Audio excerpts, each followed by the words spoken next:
blue ones are pretty short, and they run from east to west, straight ahead to the Sea of Galilee, to the Kinneret. Okay? The purple Can ones, you, sorry, repeat? Because some of the people just arrived. the short rivers that flow in the southern part, from east to west. More rivers join to the Sea of Galilee, to the Kinneret, but there are longer ones. These are the rivers who go to the Betecha. Betecha, do you remember the greenish area I showed you right at the beginning of the day? Yes. The northern Kinneret? Yes. This is the Betecha over here. البطيحة Betecha. Betecha used to grow watermelon. لا لا البطيحة هي سهل كأنه انبطح من هضبة الجولان عشان هيك سموه بطيحة. In the New Testament it's called Beit Tzeda. Tzeda is an ancient word not for hunting, for fishing. Yeah. So some of the disciples of Jesus come from the Betecha. Later on they named it after the watermelon, the avatiach, the betir. So the rivers that go into the Betecha are longer. And we have lots of water over here. Make sense? Yeah. The third part are the short rivers that don't go into the Kinneret, but rather go to the Hula Valley, and eventually through the Jordan River will also get to the Kinneret. So every drop of water will eventually get to the Kinneret, but in different paths. Before the lake of the Hula was dried, did the stream itself pass by the lake of the Hula before the dehydration? هذا تحدث عيب عليك. What I'm trying to say, the Hula Valley was earlier a lake, right? Okay, we'll leave now the ancient geology, the old geology. We have a lot to talk now over here. Sorry. Guys, where we were traveling now, basically this is the path, this is the trail of waterfalls. The trail of the waterfalls got to do with those short streams, short rivers, just before they fall down into the Sea of Galilee. Make sense? Over here. The water flows between the rivers. The road, it's called the waterfall road, the waterfall path. the most famous is Majra Sitain. The most famous of these three. No, I'm not talking about the mountains, I'm talking about the rivers of the Golan Heights. Make sense? Yeah. In many ways, in many aspects, we might divide the Golan Heights into three different areas: the northern, the central, and the southern. We'll talk more about it later on. Now, Ministry of Tourism would like us tour guides to also take note, to be aware of the technical stuff of touring a group. So please note that El-Kanatir is accessible. Though there's a huge gap in elevation, it's accessible for wheelchair. And please note that also Gamla, this area, is also accessible by wheelchair. However, there are more paths and more trails which are available for us here in National Park Gamla. For instance, there's a nice trail that's called Daliot, going over there through the valleys, crosses the valley, and will join here to the ancient city of Gamla. This is not accessible by wheelchair. This is also a possibility. Not a possibility is not to overlook the city of Gamla, but rather to go and explore the city of Gamla. There are two options.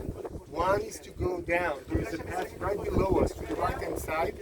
This is the start point for a trail that will go all the way down to the city of Gamla to explore the ancient and the archaeology. It's beautiful and very interesting. However, make a day for it. And in this kind of heat, better be here as early as possible. The other option is the road I showed you earlier. If, God willing, they will reopen it. So you go to the checkpoint where you showed the tickets, you make the entrance, and then they ask them, you go back, you drive back, and ask them to open the gate for the bus, not for private cars. Okay? Now, this is a national park.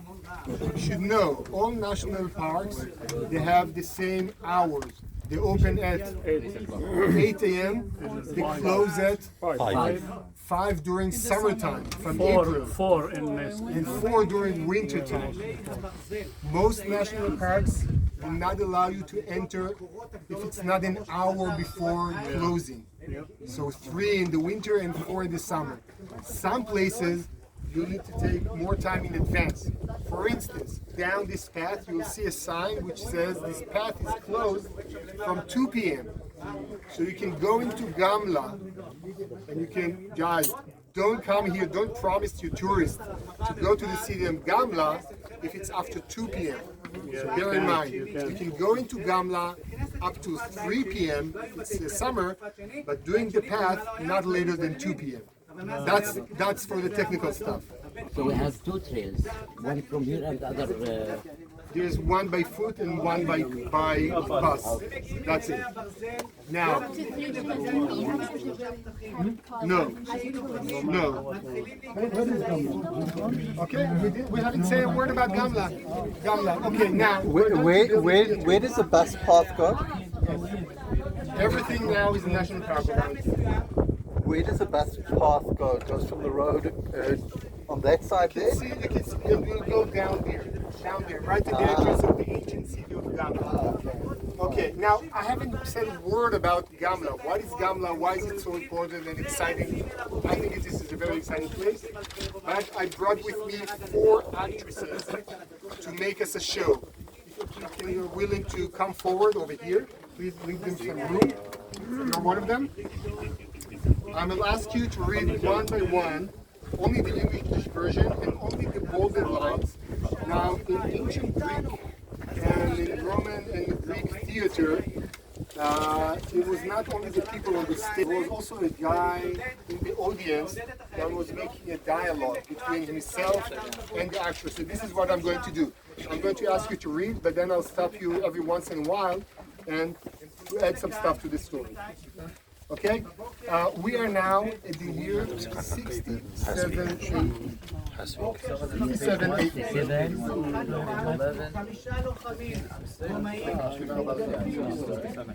And I'll stop you every couple of minutes. Only the bolded lines. And the Romans received all the fortresses and the cities. Can you hear? Try again. This is tour guide. That was the tour guide. And the Romans received all the fortresses and the cities, except the Gishalah and those that seized Mount Tabor. Yet did not Gamla accede to them, but relied upon the difficulty of the place, which was greater than that of Chapata, like a cameline figure, from hence its name. So name, like a cameline figure, hence its name. There's more pages. As the city was naturally Can you hear him? Can you hear him? Raise your voice, please. So The city was naturally hard to be taken. So Josephus, by building a wall about it, made it still stronger, on which account they had been able to resist those whom Agrippa sent to besiege it from 7 months together. 7 months together, okay. But Vespasian, as the legions were fortifying their camp upon the mountain, he began to cast up banks at the bottom. Thank you. So, what are we talking about? What is Jopata? Thank you so much. Who is Vespasian? Now, we're talking about the Great Revolt. The Great Revolt, the Jewish Great Revolt. The first one. Against the Romans. Why did it happen? When and where? We're going to talk a lot about the Great Revolt. But it started here in Galilee, or at least taking down the revolt by the Romans started in Galilee, over the Kinneret, over the Jordan River, in a place called Jopata. Jopata was the first city that was taken by the Romans. Initially, there was a local king over here. He was Jewish in origin, the grandson of Herod. His name was Agrippa II.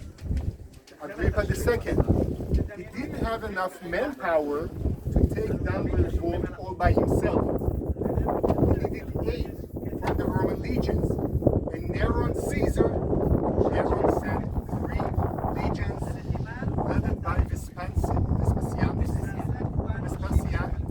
and his son Titus, 2 of the top generals in the Roman army, 3 different legions, auxiliaries, and local troops, probably about more than 3,000 men. They take Jopata, and now they're heading here to the city of Gamla. Okay? The city of Gamla is situated in a very strategic place. You can see right over here. To the left-hand side, this is the valley of Daliot. The valley of Daliot. To the right-hand side, this is the valley of Gamla. This is modern names given to these ancient valleys. In between the city looks like the back of a camel, Gamal. Hence the name Gamla. Gamla to the left is Nachal Daliot, and to the right this is Nachal Gamla. In between the city of Gamla. Moving forward to 1967, Israelis came here for the first time in modern era to the Golan Heights. They didn't know how longer the Israelis are going to hold for the Golan Heights. Maybe there will be a cease plan or treaty, and the Israelis will give back the Golan Heights. They rushed here to the Golan Heights to make an archaeological survey, led by one of the top archaeologists. His name was Shmariyahu Gutman. He comes here because there is an ancient in the maps done by Schumacher and Oliphant. They left a note about a village called Dir Karuch. We'll see Dir Karuch later on. They're here to see Dir Karuch. One of the archaeologists, a young man named Yitzchak Yigal, leaves the elderly archaeologist over there in that village and looks around. He knows Josephus Flavius almost by heart. You talked about Josephus Flavius? No. He writes the history of this place. Okay? We didn't get to speak about Never mind. widely, right? Never mind. Yosef Matityahu is a historian. He's a historian, a Jewish historian from the time. We'll talk later. He looks around because there's too much information, and we're going to talk more about it later. We'll see. And he looks around, it says, I know the place. I've never been here, but I know the place from the historical book of Josephus Flavius, Yosef ben Matityahu. He says, we're looking for a place which is highly protected, valleys from both sides, cross the Sea of Galilee, over to Riche is Magdala, and in the shape of a camelback. He goes back to Shmariyahu Gutman, which is the senior archaeologist, and he said, leave Dir Karuch. Dir Karuch is not interesting. I found Gamla. Now Gamla is a thing. We'll realize in a minute why Gamla is such an important thing. And Shmariyahu Gutman will look here, probably right over here, looks around and he says to Yitzchak Yigal, you know what? Makes sense. It is the shape of a camelback, there's the valley, there's the location. Originally we thought Gamla is elsewhere in today's Syria, but maybe this is Gamla. They started excavating and look what they found. You can clearly see the walls. Okay? You can see a tower on the right hand side, a round tower. And right at the center, you can see a big square. Big square is what was left from the ancient synagogue.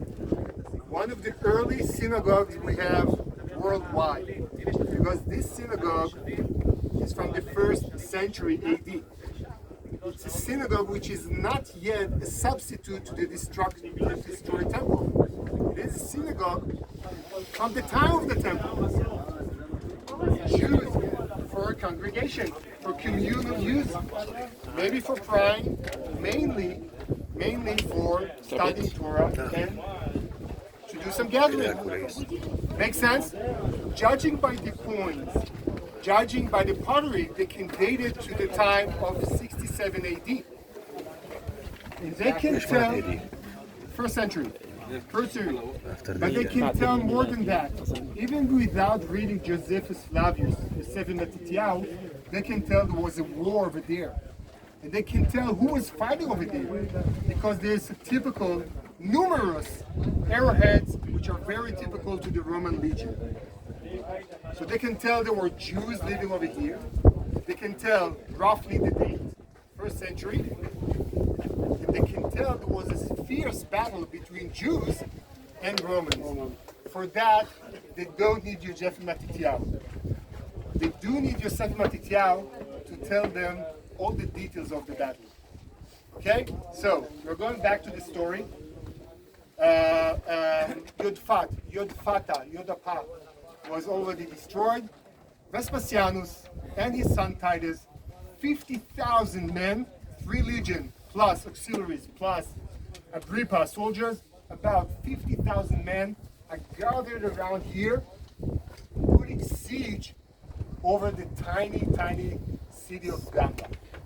Maybe 5,000 people. So they Estimated 5,000 people, maybe 1,000 out of them are really fighters. All the rest are elderly, women, and children. Make sense? Where's the water? We're going to talk. We can't see over there. Please remind me later. Well, do you know what I'll say it again? Where's the water? The water is very simple. I believe the basalt, there is the chalk we talked about earlier. The chalk is very easily to dig. It's a soft limestone, and they have wells. That's it. Okay, chapter number 2. Who's reading chapter number 2? The banks were finished. No, this is chapter.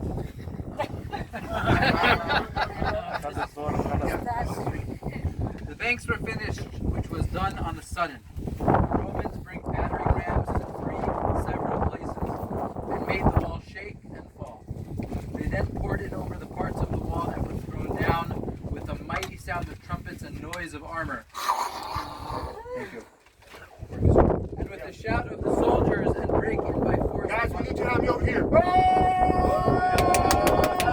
Just imagine, that would be the noise. Trumpets, horns, all of them making noise all of a sudden to make the Jews frightened. And there's the destruction of the wall. Archaeologists found more than one place to the left-hand side. Make sense? The left-hand side of the wall, you see some breaches. And actually, just beside the synagogue, there is the opening, the gate of the city, and you can see numerous arrowheads were found over there. So more than one breach in the wall, and the Romans are in the city. The people were obliged to run into the upper parts of the city, whereupon the people turned about and to these. Okay, so now, guys, the Romans, there's already 7 months, thank you, I'll come back to you in a minute. There's already 7 months of siege done by Agrippa.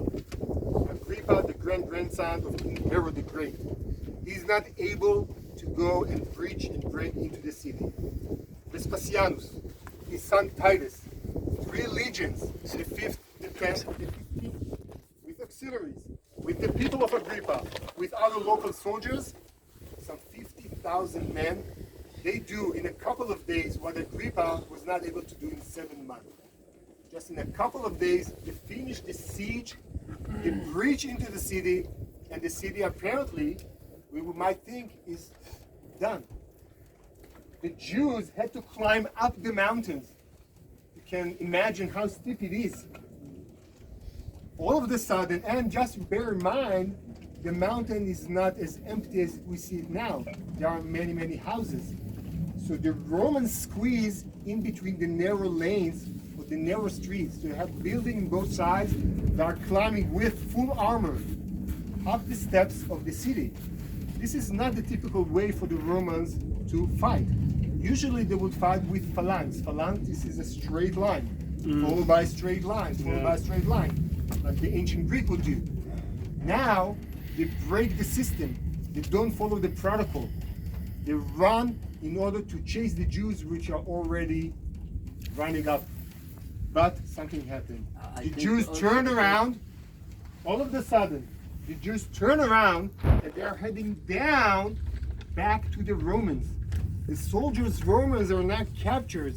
Their fellow friends are still climbing upstairs. They cannot see what's going on over there. There are buildings all around.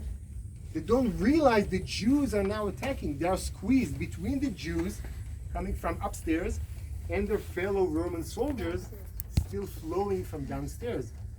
Haha, I'm sorry to stop you while we're tapping.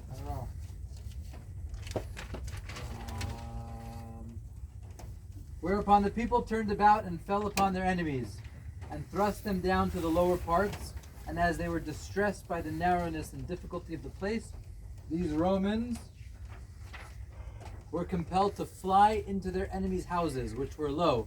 But these houses, being thus full of soldiers, whose weight they could not bear, fell down suddenly.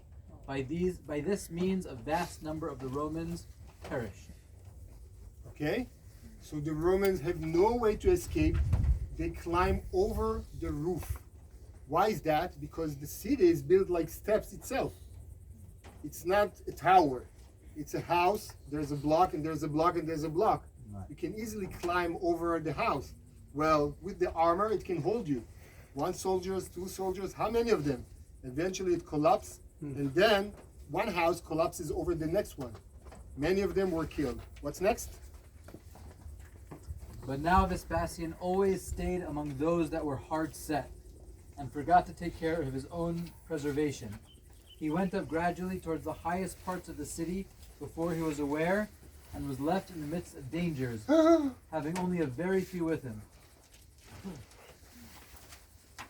As if he had been excited by a divine fury, he covered himself and those that were with him with their shields, and formed a testudo over both their bodies. Testudo, and their they are armor. all gathering the shield like a block. Nobody can hurt them. And now as a block, shielded block, they move together. Testudo means the turtle.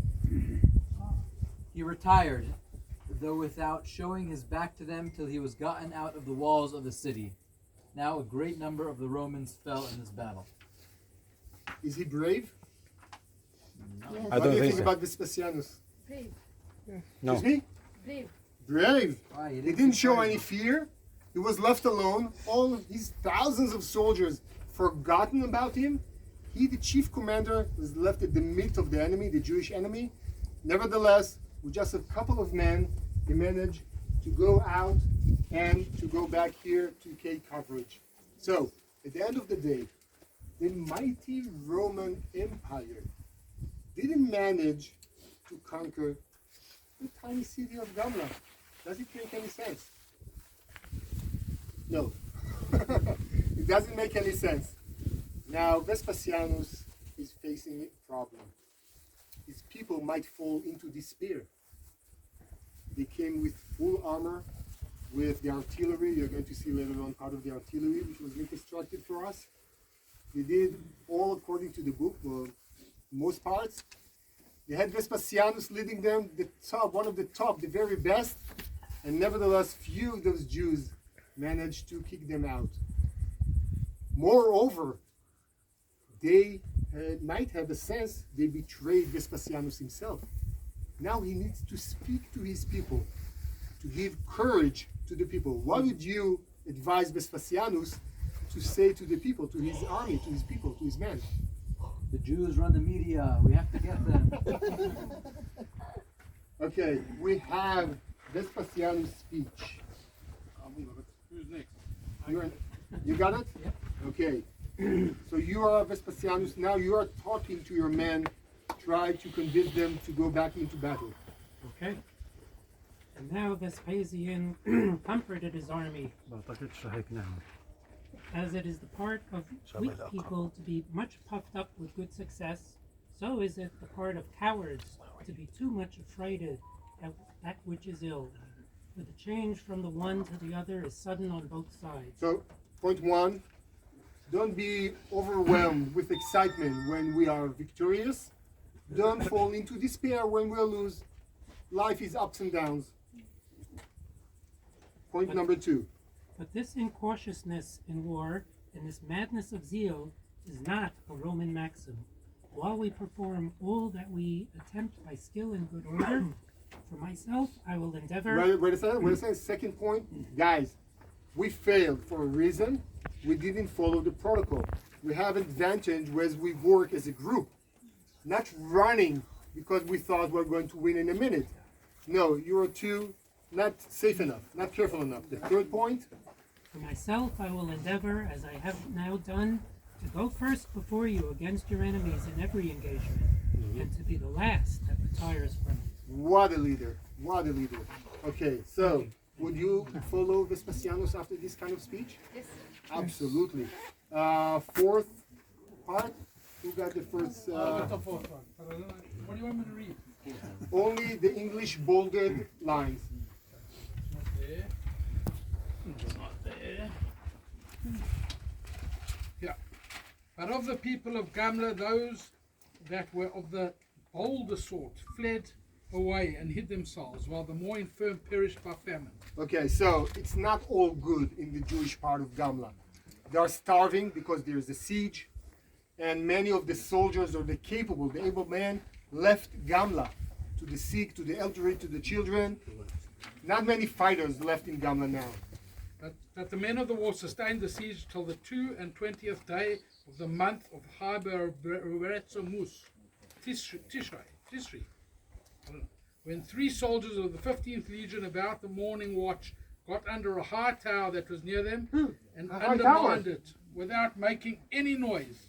Okay, so now they don't need 50,000 men. They send 5 men quietly in the dark, go under the tower and take out 5 massive infrastructure stones. Is When- this the tower? When, We are not sure. Let's hear what happened to the tower. when they had rolled away 5 of its strongest stones, they went away hastily, whereupon the tower fell on a sudden with a great noise, and its guard fell headlong with it. Okay, so basically this tower, the Collapse, base of it is collapse. still There. intact. So we're not sure this is exactly the same tower, but this is a good tower to point out the story. Even if, But as those were the city were greatly affrighted at the noise, they ran hither and thither. But the Romans so well remembered their former ill success that they did not enter the city till the 23rd day of the aforementioned month. okay, so now they take note what many days? Vespasianus told them. They don't flood the city. They wait for a day or two, and only then 3 days later, but they're on the Kyle. you have the most dramatic part. Now it's all in Hebrew. Sorry for that. I guess. I need to make a different copy, English and Hebrew. Okay, here. At which time Titus, who was now took 200 chosen horsemen and some footmen with him, and entered without noise into the city. Just as his entrance was presently known to those who were in the city, some of them caught hold of their children and their wives, and drew them after them, and fled away to the citadel. Cries, while others of them went to Guys, meet where's the Titus. citadel? The most upper part. So now eventually the Jews are in the place where the Romans wanted them to be. The most dangerous, the most elevated, right at the hanging cliff. So others went to meet Titus and were killed perpetually. But so many of them, so as were hindered from running up from the citadel, not knowing what in the world to do, fell among the Roman guards, while the groans of those who were killed were prodigiously great everywhere, and blood ran down over all the lower parts of the city.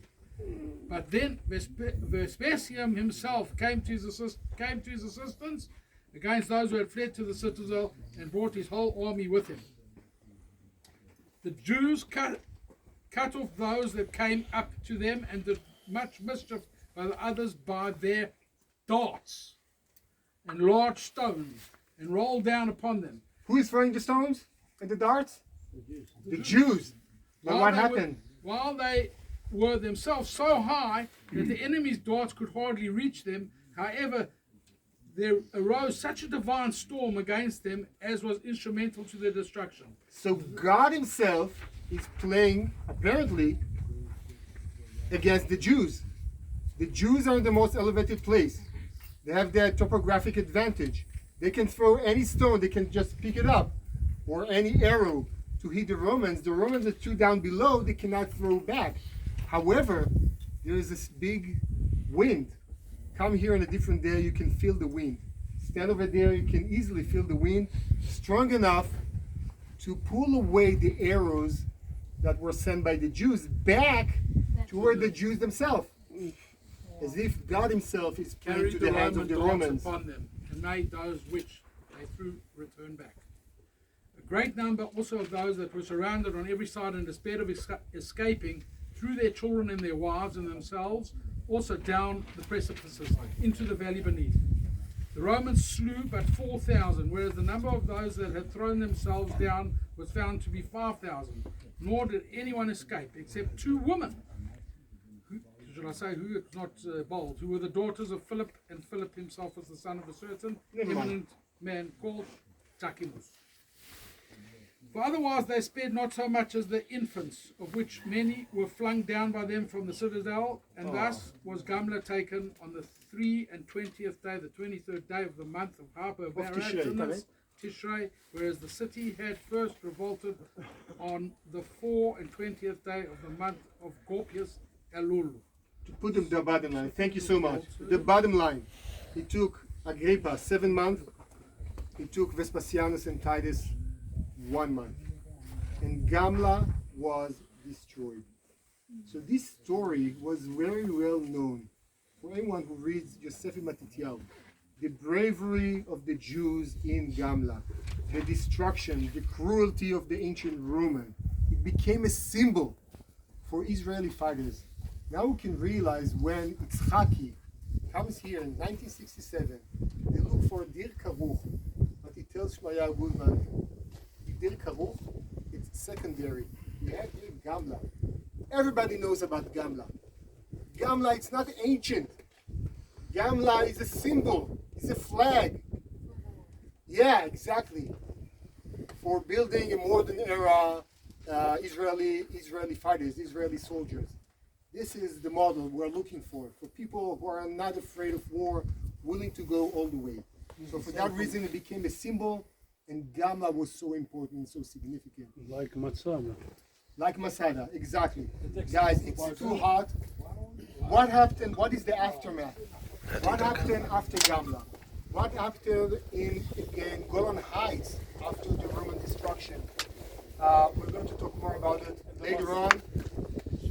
By the way, even the style of writing of Josephus is Gamma very Theta much Beta, yeah. similar, because he puts again, you Yeah, know, that's the a bit last about- speak of the story with the wind, same thing. Yeah.